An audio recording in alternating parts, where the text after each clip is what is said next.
Morning, guys. Paul here. Hope you're all keeping well. Welcome back to the Anfield View. It's a transfer special. So, for all you guys that have got grey beards and no hair like me, or even if you're lucky enough to have the hair, that remember Championship Manager back in the day, those great days. Football Manager back in the day, that's even longer before Championship Manager. Championship Manager was my university days. Football Manager was my teenager days. What was before that? Well, let's not go back. I think I'm almost going back to the Atari. That's wow, that really is showing my age on that front, guys. So I hope you're all keeping well. Time to play a bit of Championship Manager. Let's put ourselves in Richard Hughes' position for this transfer window. Let's see what ins and outs we really can sort of work our way through, and let's sort of plot the path of back to glory, I suppose, to sort of finish the rebuild, start the rebuild, recover the rebuild, reinvigorate the rebuild. I don't know what all of the above, isn't it? Let's be honest. The sun is shining, as you can see. Seems to have gone a little bit nuts. It literally was pouring torrential rain about 2 seconds ago. Welcome to England on that front, guys. I hope you're all keeping well. It is the World Cup tomorrow, so I'll probably be putting up some sort of video reviewing that at some point. Obviously, conscious that is very much a Liverpool channel, but equally the World Cup is the World Cup. And frankly, if ever there was a need for a relief from domestic football, this year's the year, isn't it, for Liverpool fans? So let's get straight into it, guys. I think realistically, you're looking between Liverpool having a budget between 150 and 200 million to spend this summer. I know everyone will never let us live last summer down, even though but the reality of last summer is our net spend was probably about 190 million, maybe less. Nobody ever wants to talk about the fact that there would have been an insurance situation, obviously, regarding Jota. Nobody wants to think about that because you just don't. But there would have been, and we won't elaborate on that. But there obviously would have been some scenario that's obviously in those tragic situations, which you obviously never want. And hopefully the vast majority of obviously that went to to the family to support them for the rest of their life. So obviously we move forward on that, but I think in general terms I can't see how Liverpool had a net spend anywhere more than 190 million last summer. So it wasn't anywhere near it. It was, people say, oh well, it was built up to be, well, three transfer windows in one. Yeah, it was, but bear in mind we didn't spend for the previous transfer windows. So let's be honest, if we'd have just spent normally over those transfer windows, spending 150 million in one transfer window wouldn't seem out of the norm. It just so happened that because Liverpool spent so much, but equally sold so much, nobody cares about the net spend. But the reality is Liverpool's net spend wasn't anything obscene. I'm pretty sure if my maths is right, Arsenal's net spend was more than us last season, and they'd spent more the previous season, and they'd spent more the previous season before that. And so, in all due respect, you could make a very legitimate case with a higher turnover, which Liverpool does have. That yeah, you argue that they have a higher wage bill, which there's also a case. But no, I mean it's in all due respect. Arsenal shouldn't be outspending Liverpool with the turnover that Liverpool have. At a bare minimum, Liverpool should be able to match them. And so, me just doing basic maths would say that yeah, we had a net spend last summer that was, it was actually exceeded by Arsenal.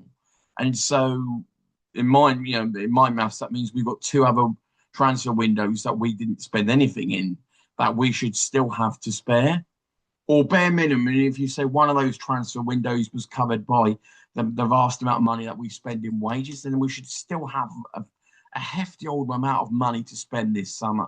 I can't imagine Arsenal don't spend that 80 to 100 million net spend this summer. So Liverpool should have at least 200 million net spend, I would say. So I'm going to start this summer off with a 200 million net spend for Liverpool this summer. And bear in mind, after this summer, I don't think Liverpool are going to need to be buying much more for the next 5 years, bar a replacement for Allison. Maybe you're looking at really, and with the age of all the players in the squad after this summer, if half of them pan out, and even if they don't, they're all being a prime to get sell-on value back. So you're really looking at a point. Really, this is the last of the big chunk of business Liverpool will need to do probably for the next 4 or 5 years. For the next 4 or 5 years, it really will be a couple each summer. It won't be any of this. It just so happens there's been a massive exodus of players leaving on a free, players aging out, the squad getting old. Basically, because we didn't do any business for so long, we've sort of reaped what we sow really on that front in many respects. So I'm going to start this transfer window off with a 200 million net spend. So a 200 million budget, let's just say. I don't think that's unrealistic to say on that front. So I'm going to say 200 million budget we've got for transfers. And let's see what we can raise in terms of actual outgoings. So I'm going to start with the outgoings because it's a lot easier once you do the outgoings first to really see what the total war chest is left and see what we can really sort of cover off to help Richard Hughes out and the club out on this front. So let's put our championship manager hats on, guys. Football manager hats. Let's go on this front. So I'm going to start with the goalkeeper. Personally, I'm not a great fan of Mamadashvili. Wanted to give him a chance. Not overly convinced with his distribution. Not really overly convinced with him at crosses either. I'm not sure he's necessarily good enough. To be honest, I'm more than happy for Yaros, which I do believe is still under our books. For some weird reason, I know he had an injury last year. We could loan him out to Ajax. For some weird, he did really, really well when he came in for us. And because obviously Gallagher did so well, you could make an argument Yaros could have played a lot more games. Personally, I rate him as highly as I rated Kelleher, and I would have no issue Kelleher taking over.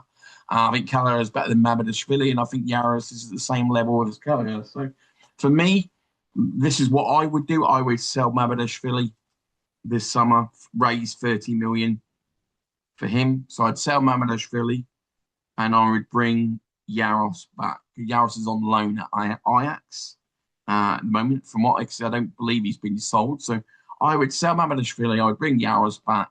I'd keep Freddie Woodman, and we'll tackle next summer. As we progress from that point. Ultimately, we're going to keep Allison. Until next summer. I imagine Allison will probably leave next summer, which means will we be in the market for another keeper? Maybe, but if Yaros does a good job, I imagine he'll get games this summer as well. I think he's at least on par with Mamadashvili for me. I know Mamadashvili was highly touted, but from what I've seen, sure, he's good at saving penalties, but I don't think in the world that we're currently in with so many things that we need to repair, I don't think he's better than Yaros. And because the worst way I can put it is that, does anyone honestly think that Mamadashvili is better than Kelleher? I think most people would say no. For me, Yaros is the equal of Kelleher from what I've seen. And when he's played for Liverpool, he's done nothing wrong. So I'd bring Yaros back, put him at number 2 behind Allison, keep Freddie Woodman, and we'll then evaluate as the season goes on as to where we're at next summer when Allison probably, I would imagine, leaves at that point. So I'm looking at 30 million sale for Mamadashvili. We'll then progress to right back. I'm looking at Calvin Ramsey going. So let's just say we raise 5 million. 5 million from Calvin Ramsey. Personally, I think I would keep Joe Gomez. I know he's got his injury problems, and I have a real big problem with keeping Gomez and Bradley in the squad when they're so injury prone. But equally, Bradley is obviously the first choice number 1, and we do need to find a long-term solution to this situation, because ultimately, if he's going to be constantly unfit every year, not his fault, then ultimately the club's going to constantly be in a bit of a merry-go-round on this situation. But I think, frankly, for the amount of money we would bring in from Gomez, I think he's far more value to really be in either the one person alongside Virgil to start the season, or as a backup to give Xhaka a bit of a break whilst waiting for Leone to also build his fitness back up after his ACL injury. So I'm looking at, let's keep Gomez for now. So I'm not selling Gomez. I'm keeping Gomez. We're obviously keeping Bradley. They're the 2 right backs, I imagine. We obviously have Soblazai. None of us ever want to see that element again. As for the centre backs, we've done the centre backs already. No, but Konate's already walked, so that one's done. That's pretty much as it were, isn't it? We've got the 2 incoming. We've obviously got Leone, Xhaki's already in, Virgil's obviously there. And I've obviously said we're going to keep Gomez. We'll tackle the incomings in a minute. Left back, Robertson's obviously gone to Spurs. We're going to bring Tsimikas back. That's pretty much all she wrote there with Kirkes. I would love to have Robinson from From Fulham, I probably would have loved to have had him before Kirkus personally, but we didn't just go Kirkus. I think Kirkus, I wouldn't say dramatically improved. I would say he was pretty good in the second half of the season. I wouldn't say he was, pulling up trees, but let's be honest, the whole defence was rubbish and the midfield was rubbish. The whole team was rubbish. And so, of the few players that did pick up in the second half of the season, at least you can give him credit. The first half wasn't great, but equally, bit. It's hard when everybody else. I mean, I'd rather be far more critical. I don't want to be critical of Canate because obviously his dad passed, but obviously pre all that scenario, he had a shocker. The irony of ironies, Canate's got a dream move to Real Madrid after having probably arguably his worst season for us. Logic of football, but it's a free transfer, and he's ended up where he wanted to be pretty much in the long run anyway. So less said about that one, the better. Anyone shocked he's gone to Real Madrid? Absolutely nobody, isn't it, Rick? Best unkept secret ever, isn't it? Let's be honest. I don't.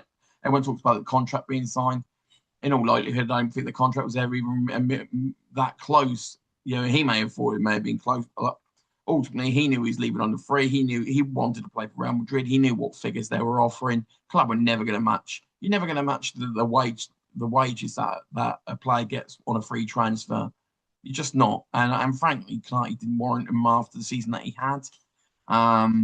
Sure, we could be sitting here saying, "Oh, we'd love to have Canate back," but in all due respect, one season great, one season not. One season he averages a 4, one season he averages a 9. I one of the reasons I love Joel Matip so much was the fact that look, he may not always be a 9, but he was a consistent 7, 7.5. His high wasn't a 9, but his low wasn't a 4. And he was probably going to make it equally available as much as Canate has been. And so, but yeah, so I would say so far, only Ramsey being sold at the defence. Mamadashvili for me would be sold, bring Yaros back. From there, I look at the midfield. The only outgoing for me that I want, I say we have to keep Curtis Jones. We have to for the youth element in the team. I know you've got the argument with PSR and pure profit and all these different things. We don't have that much depth. We have very little athletes in the midfield. He has the ability to play midfield and right back with that right back problem. He brings sort of the passion and mindset. Sure, he's not Steven Gerrard, we know that, but equally, he's a very valuable squad member for me, and more than capable. And he has it. To be honest, he had every right to expect to have played more last year. Let's be honest, McAllister didn't deserve the amount of starts that he got last year, and Jones did deserve more. Look, if anyone's even more not, Training only probably deserved more games as well.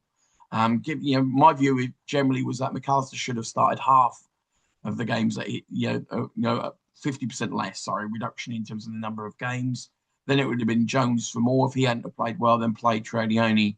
I just think we just constantly over and over and over just prayed that McAllister would come good, even though the litmus test was telling you where the reality was.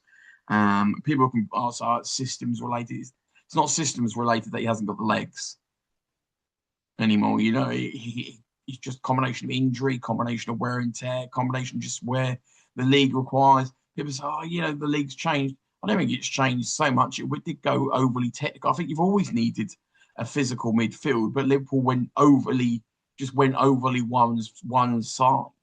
Ultimately, under Klopp, we had a very physical midfield, and then we just tried to over the year. You could make an argument that since Szoboszlai's very athletic, I wouldn't say Gravenberch is crazy athletic, but he's okay. And McAllister had enough about him, but he's just not even. He's not even 30%. I think in a slower league, he's still got a lot to offer. He's only 27. I think in a slower league, he can really still have a lot to offer. And he'll probably do well in the World Cup because it's going to be a lot slower pace, especially in that heat and humidity. It'll probably be at walking speed. So I wouldn't be shocked to see McAllister pull up trees. But yeah, the key thing for me, I would sell McAllister this summer, not just to raise funds, just purely from the fact that I think that it's just best for all parties at this point. We can get a good sum. We need money to come in. We've got a lot of rebuild. Frankly, a well-beaten defensive midfielder would be far more value to the overall arc of the growth of the team than keeping McAllister at this point. We've got enough players with creativity now. We need to get more out of Verts. We need to get more out, obviously, Isak. We've got Rio. We've got enough in that team now and obviously tickets to come back in January. Obviously, will come to the players we're bringing in. I think for me, it makes sense for all parties for him to move. I'm going to put 60 million. I think you could maybe push that to 70 pens. I mean, let's go with 60 million for McAllister. I don't think you'd. I think that's a pretty fair price. I think there's likely Real Madrid maybe on that front. So keep Jones, keep the rest of the midfield pretty much the same. You may have a couple of youth players going in and out, but we'll leave that as it were at this moment in time. I'll be interested to see what we do on that front. So we're focusing on the outgoings. Would I be opposed to Cody Gakpo being sold? No. Let's park Gakpo into. I'm going to put Gakpo on the list. We'll leave him at the end, and let's see where we're at the moment. Because look, do I think Gakpo's good enough to be in the squad? Yes. Do I think he's a first 11 starter? No, he never was. He never was. Look, from my viewpoint, look, Mane was top draw, world class. And from Mane, we dropped down a level to Diaz, and from Diaz, we dropped down another level to Gakpo. The distance between Gakpo's level and Mane's level is just like about 70%. It's just the way it is. He's just not at that level. And he's at least 30% below the level of Diaz, ultimately. As a squad player, do I like him coming off the bench? Sure. Am I okay with him starting the odd game? Yeah. Do I really want him to be start the season as our striker or left winger? No. Not ideally, not unless there's an absolute injury crisis and we've got a great squad, but you can't do anything about it. He had a shocker of a season. And for me, what really annoys me about that is that he was given the shirt by the club by not buying a Diaz replacement, by Arne Slot putting a lot of faith in him. And sure, he rewarded Arne Slot in the first season by helping him win the title, but he was alternated with Diaz. He was playing for his chance to stay at the club, really. And it's like, this is the fact that we always talk about. How well do people play in the year that they're trying to earn a new contract? It's like everything in jobs. How do people find the extra 20-30% when they want a pay rise or they want a new job? Yet once they get that, they never perform the same level again. There's a reality of life that it's very hard to always sustain at your absolute optimum. A racehorse can't, for example. You can peak for the odd day, but you can't actually be running at that constantly, otherwise you'll just burn out. And human beings are the same. It's very hard to be performing consistently at A plus all the time. You've got to learn to be able to perform at a B plus level or an A or even a C plus. You've got to be able to find a way to produce results at different levels. And that's one thing I've learned over sort of business over the years is that sure, it's easy to get results when you're absolutely flying and you're at your best.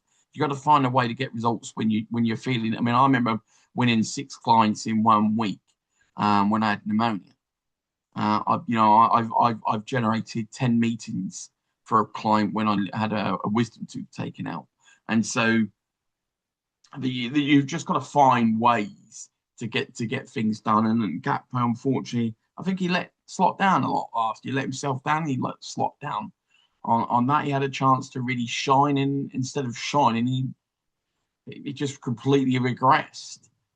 On that front. So we'll leave Gakpo to last. Up top, we haven't got any strikers, and we don't. The last thing we need to do is sell any. And so, yeah, I think so. Realistic, we're looking at bringing in 30 million from Mamadashvili, 5 million from Ramsey, 60 million from McAllister, and we're looking at one person I've missed out because he's just coming back is Harvey Elliott. So we're going to put Harvey Elliott.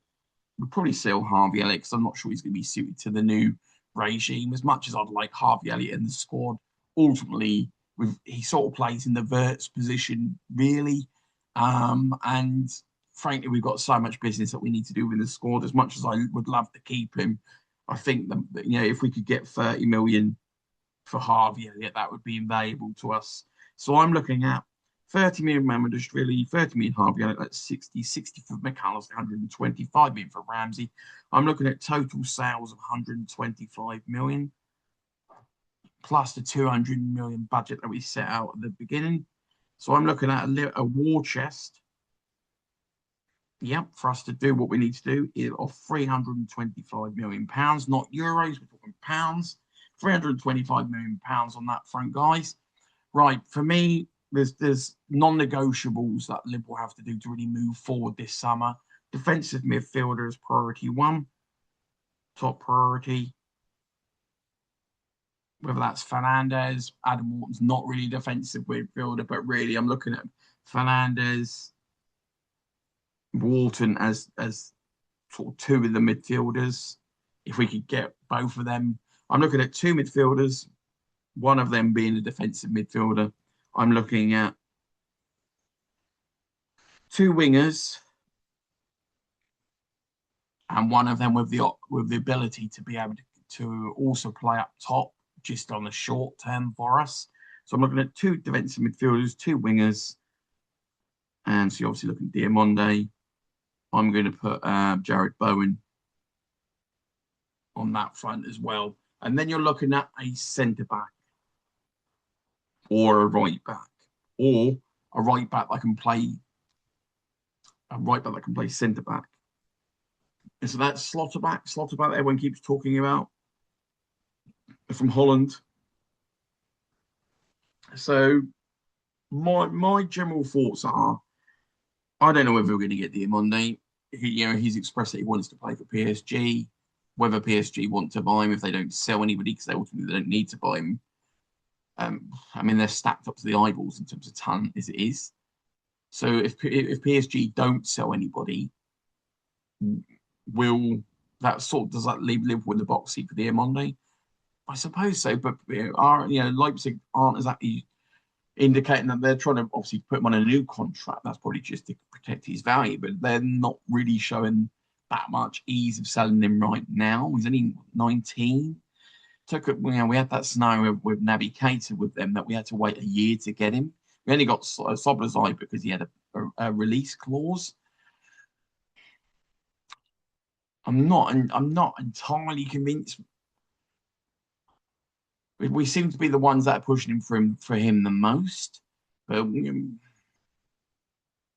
time will tell on that one. I think it's a 50-50 shout whether we can really bring that one over the line. Hey, I didn't think we were going to get Verts, but then equally, I don't think we're quite as appealing as what we were last summer. Obviously the champions, and there wasn't so many teams in for certain positions. We shall see. I mean, I'm going to put Diamonde is obviously our top priority, if not somebody from PSG, seeing they have. I mean, look, let's be honest, PSG and Bayern Munich have a complete monopoly on the world's best wingers, pretty much.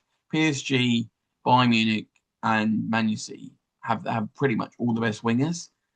I think realistically, you're looking at if you could price one from, you're never going to get one from Man City. They'll sell to anybody, apart us and Man United.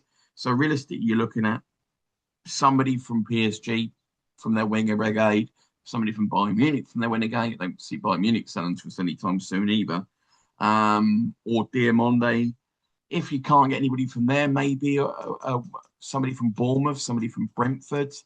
On that front, they've got some really good attacking talent. Is it Rayan? Looks a really good prospect. I think in the midfield, we're also looking at Scott as well as maybe an option.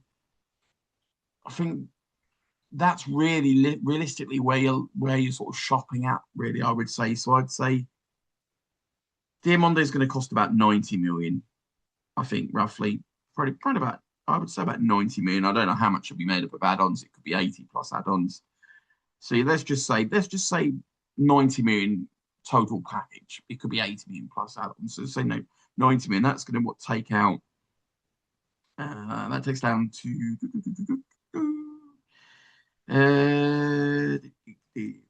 5. That takes to 245.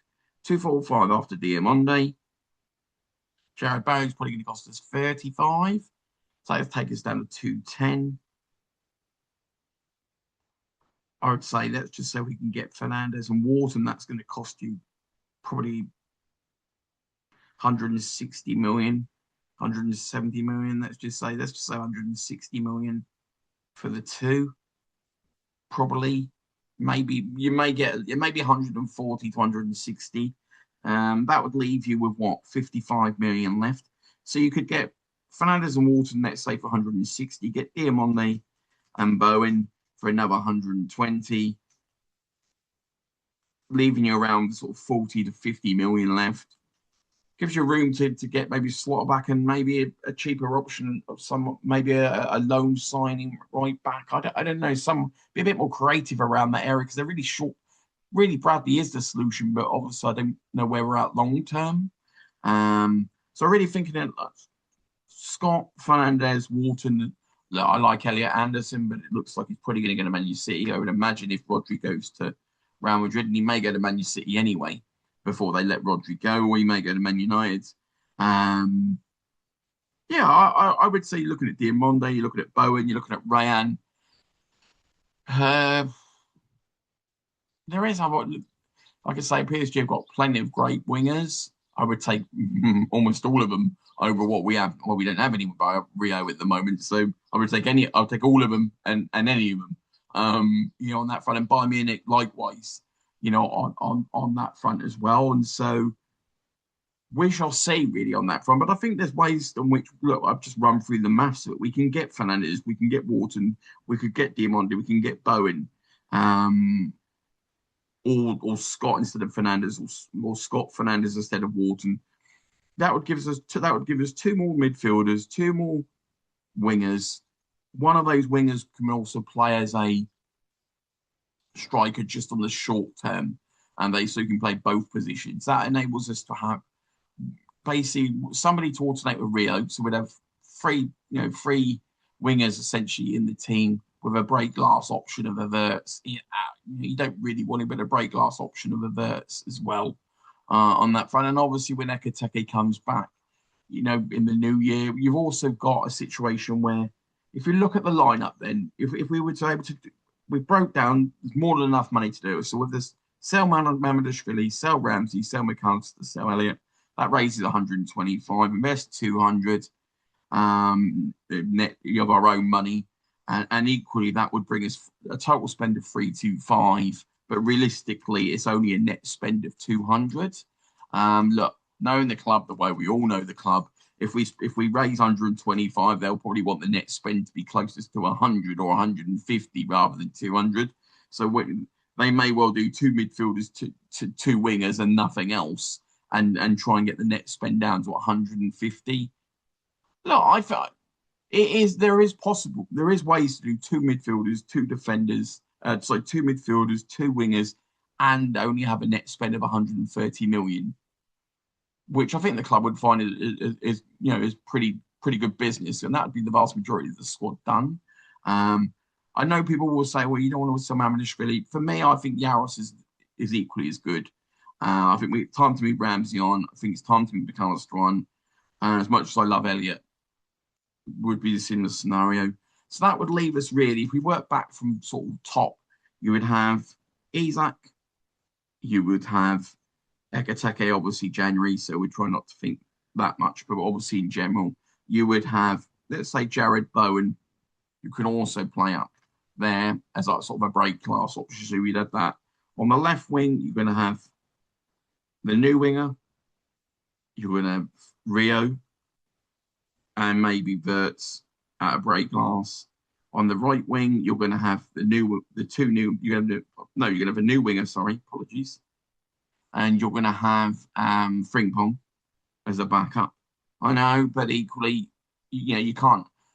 We just don't spend the amount of money that Man City spends, so we can't have two superstars in every single position. The club will never be that way. It'll never change that way, and it just is what it is. So this is as good as it gets. And it's sort of always how we have always been, really. Just so happens in the last 18 months, 2 years, we really have got even smaller for us. And that's saying something. And so I would say new winger, Rio, with a break glass of Wirtz on the left. You've got Rio, you've got the new winger, which would be essentially whoever that is. It could be Bowen, it could be Diamande. You're on that side. You've got Frimpong. And then in the 10 position, you've got Wirtz. Essentially, every man's his island. That's his position, really. And the break glass, not break glass. If he was injured, you could always push Soblazai into that position. In central midfield, you've got Wharton or Scott. or Fernandez or two of the three alongside Soblazai or Jones or Gravenberch. And they can be interchanged as they want to be. Ultimately, we can move Slobodan's up and just alternate with Verts and 10. You can just have a midfield of literally just, let's just say, Wharton, Fernandez, and Gravenberch, for instance, and it would give you a lot more legs already. Or Fernandez, Scott, and Jones, for example, with Gravenberch further forward. And so that would equally give you a heck of a lot more, just so much energy more in that midfield. Can you imagine how much that's going to help out the defence? I know nobody gets excited by defence, but defence wins leagues, and winning leagues is what it's all about. I love attacking football. Boy, do I love attacking football. And we were super blessed to have a, to have Robertson and Trent and Mane and Mo and Firmino and just a ridiculous team. But don't forget that one of the reasons we were also able to pull it off, we had peak Allison, peak Virgil van Dijk. We also had the midfield of Wijnaldum, Henderson, Fabinho, Milner. Without those three in midfield, we don't win anything. Wijnaldum came across and covered for Mane, and Mane worked like a beaver as well. Probably one of the most skillful, athletic, determined, and energetic wingers we've ever had. We also had Wijnaldum, who was also an all-round midfielder. No, he was converted winger essentially. That's why he scored so many goals for Holland. But equally, he did such a great job helping out Mane, coming over to cover. He would cover for Robertson, he would cover for Mane. So the job that Wijnaldum did just it goes completely. People wonder why we're at where we're at now is because nobody does that job, even within 80% of the level that he did. Nobody comes across to help out Kirkes in that midfield. McAllister can't. One, it's not his DNA. And two, he doesn't have the legs. Sobozai can't. He doesn't play in that position. He's more to come over the right side, and he doesn't do that really on the right side. And Gravenberch doesn't really do. Even when he drops back, he doesn't really cover the left and right back. If anything, he sort of half covers the centre of the pitch. So you really understand. And then on Henderson is the very reason Trent is able to bomb forward and do everything that he did. Henderson put out so many fires for Trent; it's unreal. Between him and Matip, they were, we accepted Trent was what it was as a right back. But Henderson covered him so much. That triangle between Henderson, Trent, and Salah was the reason why there was two triangles: Henderson, Trent, Salah. Not just from a creativity, but in terms of Henderson would come in to cover Trent. Trent would go forward. He would create with Salah. On this side, we had the triangle of Wijnaldum, Robertson, Mane there, and then you had in the middle Firmino funneling it left and right. That's why it worked. And then in the middle of the pitch, you're an absolute genius of a defensive midfielder, but also the ability to score a goal and also the ability to create, also tall and athletic. And what Fabinho was, Jesus, if we had Fabinho now, half our problems wouldn't exist, apart from the fact the rest of the team isn't fit at this current time. So you have to understand the makeup of the team now is the problem that we have. But yes, it's tactics and mindset. It's like that we've recruited of just an overly technical team. Gravenberch is not what I class really athletic. He's not Fabinho, but he's like I'm not sure what Gravenberch really is. He's not Fabinho in terms of defensive midfield. He's not a Mascherano. He's not a cultured midfielder in terms of being a Modric or an Alonso. Or he's not a Bernardo Silva. He's not a Kevin De Bruyne. And people, are you comparing him to greats? It's like, yeah, but if he's not up to that level, sort of what is he? I don't really know. I know he did a good job in the title winning season, but I wouldn't say he necessarily. People say how he facilitates. It's like, yeah, but surely we've got to do better than that. I don't know. I mean, but I feel that as we said, the business that we can do this summer those two energetic midfielders that we need. One of them has to be a defensive midfielder. I know everybody likes to have creative players, but one of them has to be a defensive midfielder. And apart from that, it's the two wingers. Will it be Diamonde? Will it be Jared Bowen? Will it be Rayan? Will it be somebody from PSG? Who knows? Will it be somebody from Bournemouth or Brentford? There's options out there. I know there's a lot of dominoes, so if somebody moves from Bayern to PSG, then PSG will sell. If somebody moves from Bayern to Real Madrid, the problem that you've got is that really PSG and Bayern are the two forces, really. I know Arsenal in the final, but from an attacking sense, PSG and Bayern have a lot of the major creative talent at the moment. And why would you want to leave Bayern or PSG? PSG are two-time Iranian Europe Champions League champions. People talk about, well, you want to leave PSG to come to the Premier League. But apart from for money, why? Why would anybody leave PSG when you're two times champions of Europe? And technically, I can't really. They're going to go into next season being the favourites to win the Champions League. They're miles better than everybody, really. I mean, you're looking at PSG being favourites again, Bayern Munich being second favourites, probably Arsenal being third favourites, maybe Real Madrid because of their history and what they'll probably do this summer being fourth favourites. Maybe Barcelona being tied fourth favourites, on that front. So, yeah, that's a transfer window, guys. I've raised 125 million in sales. Mamadashvili, Ramsey, McAllister, Elliott.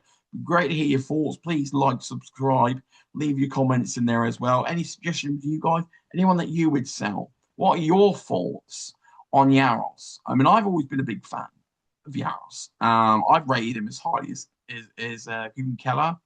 And I know we're sitting here now going, oh, we should have kept Keller in now. But it's one of those that I just think that we know we have to do a certain element of sales this summer. And you've got to pick and choose which ones that you do sell. For me, I don't think Mohammadashvili is really going to get to the level that we need. I'm not necessarily convinced Yaros is going to be Allison, for example, but I think that we've already got Yaros. He's not going to raise a ridiculous amount of money. For me, he's at the same level. Bring him back as number two. He's more than capable. Get the 30 million from Mohammadashvili. Get the money in from McAllister. He's on the downward slide. He needs to play in a slower league now. I love Elliott. I really do. If we had endless amounts of money, I would keep him in the squad, but we don't. Raise the 125, put another 150 to 200 million net spend in from the club. Go and get the two midfielders that we need. One of them has to be a defensive midfielder. I would love an experienced centre back when we get that. Who knows? I mean, if we could get like that slot back who can play centre back or right back, that would do nicely. That would be plum. I would keep Jones and keep Gomez. Don't want any more outgoings, apart from for the sales that I've just mentioned. So really, Mamadashvili, Ramsey. Ramsey's not really in the lineup anyway, so it's really only 3 outgoings. Elliott's not in the squad really now anyway, so it's only 2 outgoings. Mamadashvili, well, we've already got Yaros anyway, so that's not really an outgoing. That's one coming back and one going out. So really, it's just one outgoing after Canate now, and for me, that would just be McAllister. We've covered the sales. McAllister goes out, bring 2 midfielders in. That's plus 1 on midfield. We keep Jones. We played trading a lot more. We've got a heck of a lot more depth and a lot more athleticism with the 2 athletic midfielders. We bring the 2 wingers in with the vast amount of sort of net money, as it were. If we can bring a defensive sort of centre back / right back. If we can buy a winger that can do a combination of the wing and up front, that would be prime. And I think that would hopefully, I'm not saying it's going to win us the league. I think, look, it takes a while to build the blocks again, and we've just torn down the entire house since we won the league. And so essentially, we may just have to be happy with top 3, top 4, but we play much better. The style of play is more entertaining. We're not losing 20 games. The defense is getting better. We're not letting in as many goals. We can see a direction of travel. The mindset is back. The fitness is back. And then you can see that the steady foundations have been laid for us to really build the house and build that mansion to go and pick up the bigger Mr. Big Ears, as it were, in maybe a couple of years' time. So Let's see what they do, guys. Great to hear your thoughts. This is me doing my tram championship manner. Put myself back in that time machine when I had a full head of hair, and let's see what they do. There's ways in which you can solve it. Which way they choose to do it, time will tell, isn't it? It's a lot easier to do on paper. I know it's down to availability and budgets and all these different things, but I think we've got plenty of wiggle room to do a lot of things. We've got money. We haven't spent the whole piggy bank last year. I know everybody likes to dress it up like we did. Like, and everyone seems to conveniently forget we spent nothing for about 3 or 4 windows before, but nobody cares about that, do they? It's just the reality, isn't it, the guys? We've got more than enough to be able to do what we need to do this summer. We just have to be shrewd and wise with the buys that we get, and fundamentally just buy the players that we need.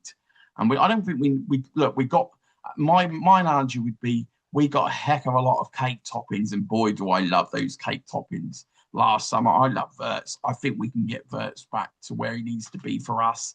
He hasn't lost it. He's shining like a star for Germany, and that's who he is. Isak hasn't lost it. When he's scored goals for us, they've been good goals. When he's scored goals for Sweden, he's still shining. And so those two superstars are still two superstars. We just need to put the fundamentals back into place, which have just been lost within the team. We need to put the foundations back into place and just get back to basics. Fitness, mindset, preparation, players in the right positions, understanding what you need to do to actually compete and win a Premiership game, and equally what you need to do just to make it hard for teams to even create and score against us. Just a lot of it is fundamentals. It is almost like we tried to run before we can walk last year. We brought all these shiny new toys, and everyone will talk mitigating factors to the end of the time. Look, reality, and don't get me wrong, God rest his soul, we all love Jota, but equally, that doesn't excuse everything from sort of December onwards. If there'd have been a marked improvement from December onwards, in terms of the way we were playing, in terms of mindset, fitness, results, and everything, they may well see Slot still here. The very fact there wasn't, and I know people say, "Oh yeah, but we didn't do this, that, or the other." It's like for a long time there was a lot of depth in that squad. Yeah, it was always 2 or 3 short, but we had a lot. We only were really missing Isak for the vast amount of the time. There's plenty of times where we had a lot of them playing and they didn't play very well. Pretty much, I would say, from day one of the season all the way through. So, great to hear your thoughts, guys. Please like, subscribe, hit that bell. You get to see when the next videos are. And look forward to speaking to you soon. Enjoy your day. You take care.